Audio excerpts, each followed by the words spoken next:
महिला आरक्षण बिल दोनों सदनों से पारित होने के बाद इस पर मिली जुली प्रतिक्रिया मिल रही है, लेकिन उमा भारती ने बिल में ओबीसी आरक्षण की मांग कर अपनी सरकार पर ही सवाल खड़े कर दिए हैं।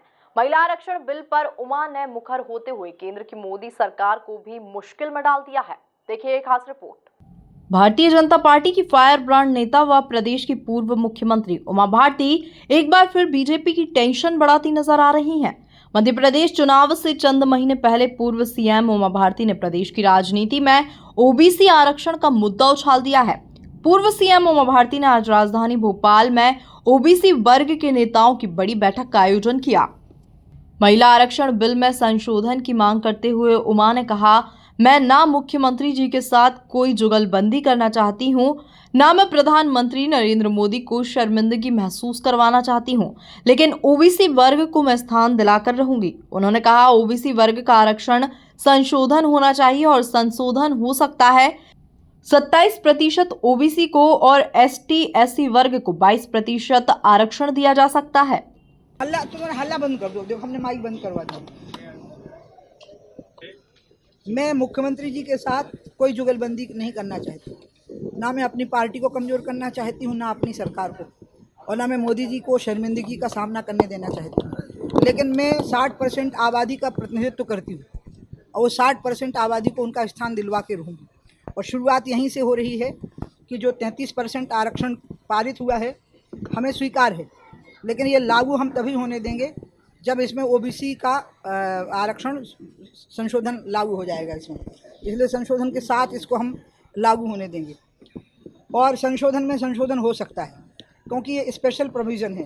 तो जैसे स्थानीय निकायों में और पंचायती राज व्यवस्था में ओबीसी का आरक्षण है, इसी प्रकार से इसमें भी 33% को 100 मान लिया जाए तो 50 जनरल को छोड़ करके 27 ओबीसी को और 23 ST/SC को दिया जा सकता है। और इस पर बहस भी हो सकती है कि कितना हो, लेकिन इस पर करना पड़ेगा, वो स्थिति लानी पड़ेगी क्योंकि देश की पिछड़ी जातियों की ताकत बहुत बड़ी है, वो 60% हैं और उनमें इस विषय पर एकजुटता है। उमा ने बीजेपी उम्मीदवारों की दूसरी सूची में टिकट वितरण को लेकर भी बयान दिया। उन्होंने कहा कि प्रदेश में टिकट बंटवारे में भी आरक्षण होना चाहिए। 50% टिकट ST/SC और ओबीसी वर्ग की महिलाओं को मिलना चाहिए।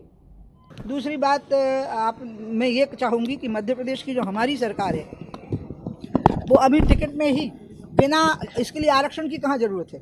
अगर आपने ज़्यादा ओबीसी को टिकट दे दिया, ज़्यादा ST को टिकट दे दिया, ज़्यादा SC को टिकट दे दिया और उन सीटों पे दे दिया जो रिजर्व नहीं है, तो क्या दिक्कत है उसमें। अब अगर ST उसमें कोई दिक्कत नहीं है। मैंने एक मानपुर का उदाहरण भी दिया, जब मैंने ज्ञान सिंह को खड़ा कर दिया था जनरल सीट से और वो प्रचंड वोटों से जीते थे, एक सामंत को हराया था उन्होंने और ज्ञान सिंह आदिवासी थे। और मैंने कहा कि अगर आपको उनका विश्वास जीतना है कि आप उनको वोट देंगे तो जनरल सीट से उनको वोट दे दीजिए। तो मैं चाहूँगी कि शिवराज जी एक अदम्य साहस रखने वाले चीफ मिनिस्टर और जनरल सीटों पर भी उनको खड़ा कर दें जो रिजर्व नहीं है, उसमें आदिवासी और अनुसूचित वर्ग के लोगों को भी खड़ा कर दें।